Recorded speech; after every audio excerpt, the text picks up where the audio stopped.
So step 2 is, okay, how do we convey warmth and competence and loving or confidence? That's where the real magic happens. And there are 97 cues. I've identified 97 cues. 97 cues.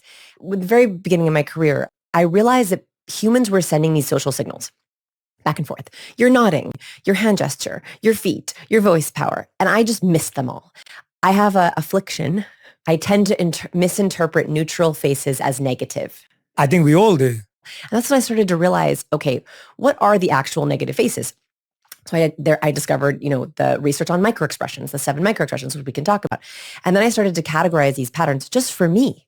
And then I realized there was all these other awkward people who also wanted to be able to read these social signals. And so I think that when you pick your word, starting to make your recipe of charisma. Yeah. What I love about this is all happening before you get to the date, before you get to the event, before you get to the interview.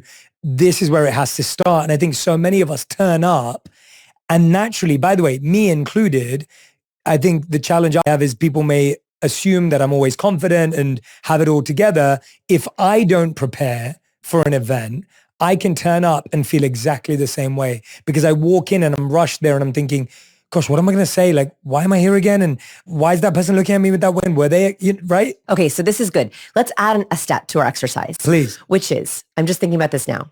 What's your bad day first impression word? My bad day first impression word would be absent. Like I'm just... Oh, like muting. Yeah, like I'm just not quite there. I'm probably looking through someone. I'm probably not listening as well as I usually do because I'm kind of just... I'm lost. I'm a bit lost and absent. Yeah. Okay. So everyone should think about their bad first impression word, their current first impression word, and their ideal. Why? What are the triggers that trigger you to be in that bad space? And what are the triggers that make you feel in that good space? So one of the very first steps is, okay, whether you're an introvert, an extrovert, or an ambivert, and there is that sort of in between, who triggers you to be your best self? You know how like around certain people, you're like, I'm my funniest. I'm my most charismatic. Great. Those are the people who bring out the good first impression. You want to be around those people as much as possible. Who are the people who bring out the bad first impression? Right? Like who are the people who make you feel, the way I would describe it is like tight inside. Like that's how I would describe it. Rigid. Like that's what I do. I get very rigid when I'm afraid or nervous. Who makes you feel angry? Who makes you feel rigid? Who makes you feel afraid? Who makes you shut down? Awkwardness dresses up in a lot of different ways. Some people, their awkwardness is shutting down. Right? They mute, they go quiet, they collapse in on themselves, they take up less space from a body language perspective. But other people get bigger. They become dramatic, they name drop, they talk too loud, they overtalk.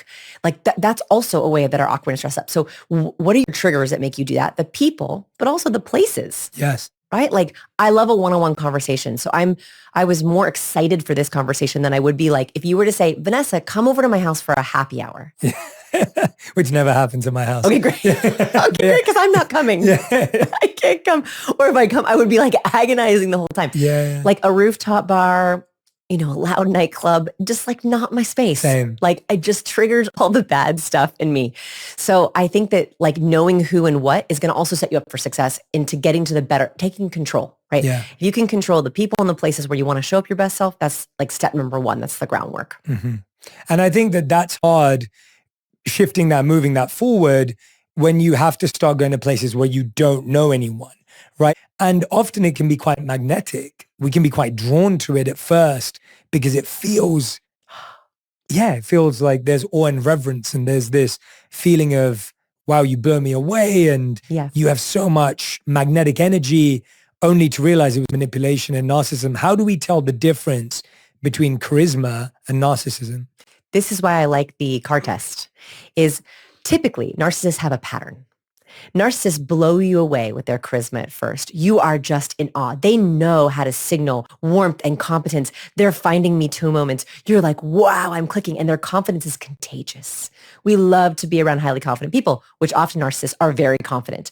So in that first hour, 2, 3 hours, we're blown away. Then typically they go one of 2 ways. The first way is narcissists, if they don't get what they want, even a little bit, they go into victim mode. So there's a misunderstanding about narcissists, which is that they're always confident. When a narcissist doesn't get what they want or doesn't get what they feel they deserve, and listen for that word with narcissists, I don't deserve this kind of treatment. I deserve something better. I'm worth more. Be very aware of those words. If they don't feel like they get what they deserve or they're not getting what they're worth, they become victims. Listen for that victim language, because narcissists will sometimes be very charismatic, but they're playing the victim card. And the victim card is really dangerous because then it's everyone else's fault. And then all of a sudden you're enabling it. You're like, well, I have to protect you. You're so charismatic. And that's how they are manipulative with people, is they play the victim card and you want to protect them. Yeah. So be very careful of that dynamic, because I think that we often are like, well, she's not a narcissist. She's suffering. Yeah. She needs my help. That is often actually a narcissist, is they're playing the victim because they want your help and that makes them feel good. That's one pattern. The second pattern is that narcissists can be high conflict people. A high conflict person is they're very charismatic and they blow you away with their charisma, but they create all these little disagreements, fights. They create conflict around them and they back up and they go, I don't know how that happened. But they're constantly stirring or stoking conflict. Watch out for that. Yeah. That's the other reason why those car trips, getting out of restaurants and coffee shops, is it's very easy to not have conflict in those very controlled settings. But if someone cuts you off on the road, or someone shortchanges you, or someone's late, you get to see, oh, wow, they play victim, or they're creating conflict where there doesn't really need to be conflict. So then when they're brainstorming in the car, because there's something that happens when you're next to someone. Yeah. I think they verbalize differently. Like, typically, women like to dyad, have conversation like this, face to face. Men sometimes like to have conversations side by side. It's why they like talking at a bar. It's because they're side by side. They like talking on a walk or a hike. They like talking in a car.